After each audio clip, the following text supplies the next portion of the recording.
Hi everyone, तो मैं आज बताने वाला हूँ मॉलिक्यूलर मास को कैलकुलेट कैसे करते हैं। क्या मॉलिक्यूलर मास को कैसे कैलकुलेट करते हैं। ठीक, अगर मैं बात करूँ मॉलिक्यूलर मास, ठीक, तो मॉलिक्यूलर मास को कैसे कैलकुलेट करेंगे एकदम ध्यान से देखना।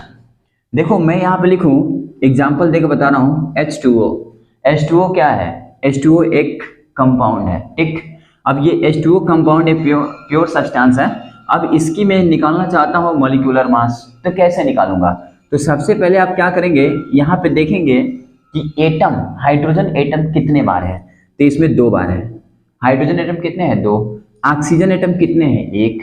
अब यहाँ पे हाइड्रोजन एटम 2 है ना, तो यहाँ लिखोगे 2 इंटू हाइड्रोजन के ऊपर एटॉमिक मास कितना होता है, तो 1H1, इसको बोलते हैं मास नंबर। क्या बोलते हैं? Mass number.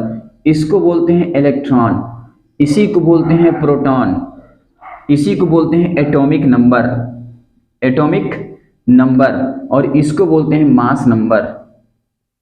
तो इसके ऊपर हाइड्रोजन पे कितना मास नंबर है? 1।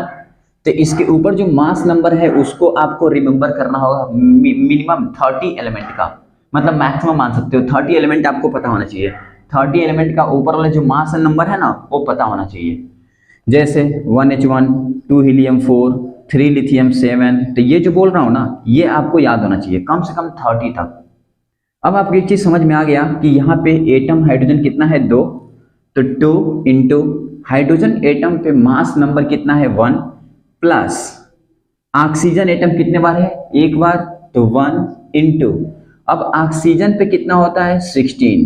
मास नंबर कितना है? 16। तो यहाँ पे लिखेंगे 16। अब यहाँ पे क्या करेंगे आप? 2 1 2 और प्लस 16 1 16, टोटल काउंट जोड़ो कितना होगा? 18, इतना आएगा। अब इससे क्या मालूम चला मुझे कि ऐसे निकलता है मॉलिक्यूलर मास। एक निकाल दिखाता हूँ यूरिया का।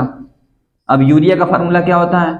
NH2 CO NH2, ये फार्मूला है यूरिया का।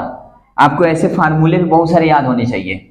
अब यहाँ पे देखिए नाइट्रोजन, इस पूरे कंपाउंड में नाइट्रोजन कितने बार आया है? तो 1 2, यानी नाइट्रोजन एटम 2 बार है, तो लिखेंगे 2 इंटू, और नाइट्रोजन एटम पे कितना होता है? 14, तो यहाँ लिखेंगे 14 प्लस, यहाँ पे देखेंगे हाइड्रोजन एटम कितने बार है? तो 2 और 2 4, 4 टाइम्स, तो 4 इंटू हाइड्रोजन एटम पे कितना होता है? 1, तो 1 प्लस, यहाँ पे देखेंगे कार्बन एटम कितने बार है? तो 1 बार है, तो 1 इंटू अब कार्बन पे कितना होता है? तो 6 कार्बन होता है, 12, तो यहाँ आप लिखेंगे 12 प्लस, यहाँ पे देखेंगे ऑक्सीजन कितने बार है? 1 बार है, तो 1 इंटू ऑक्सीजन पे कितना होता है? 16, तो यहाँ पे 16। अब इसमें क्या बचा? तो नाइट्रोजन हो गया, हाइड्रोजन हो गया, कार्बन हो गया, ऑक्सीजन होगा, अब कुछ बचा नहीं। अब इसी करो 14 2 जा 28, 4 1 जा 4, 12 1 जा 12, 16 1 जा 16, और ये पूरा काउंट करो तो 12 16 16 32 28 60, ये आ गया 60 ग्राम। समझ में आया? तो ऐसे निकलता है आपका मॉलिक्यूलर मास। एक और निकाल के दिखाता हूं।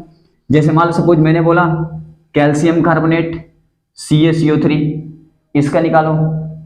अब सबसे पहले आप मॉलिक्यूलर मास निकालना है, तो molecular mass equal to calcium का होता है कितना?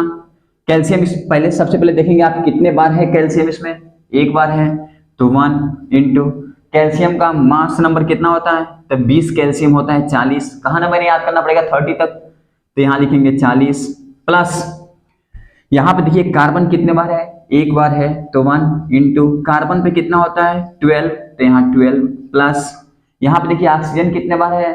3 बार है, देखो 3 बार, तो 3 इंटू ऑक्सीजन पे कितना होता है? 16, तो 16।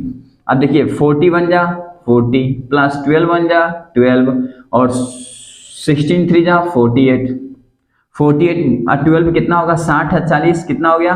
100 ग्राम। देखा? तो ऐसे निकलता है आपका मॉलिक्यूलर मास। उम्मीद करता हूं कि आप लोग मॉलिक्यूलर मास निकालना सीख गए होंगे और मॉलिक्यूलर मास आप निकाल सकते हैं। ठीक, आसानी से निकाल सकते हैं।